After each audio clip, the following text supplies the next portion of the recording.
KTN. Mwili wa Hannah Waithera, mwanadada kutoka kijiji cha Nakuru aliyeripotiwa kutoweka Mei 21 mwaka huu, umepatikana katika hifadhi ya maiti ya Nakuru hii leo.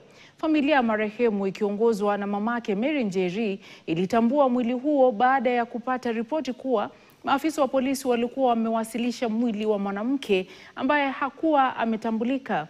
Kamanda wa polisi Nakuru Magharibi Stephen Kirui ameeleza kuwa mwili huu ulipatikana katika shamba la nyasi la taasisi ya sayansi na teknolojia ya Rift Valley siku ya Jumatatu ukiwa umeoza kiasi cha kutotambulika kwa sura.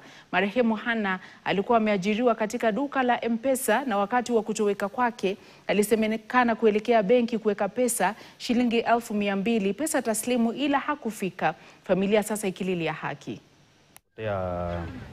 Alipotea Wednesday, so ameweza kupatikana Monday na alipatikana mahali kunaitwa Technology Farm. Hapo ndo walimpata katika ile nini ya kuwekea ng'ombe maji akiwa amefunikwa na nyazi. Wakazi wapo wamesema kuwa harufu ndio iliweza kuwajulisha kuna kitu ambayo inaendelea si cha kawaida. Wakati walifika hapo wakapata ni mwili ya binadamu na ndiposa wakaweza kuita polisi wakaweza kuchukua hatua na wakampeleka pale kwa Jack.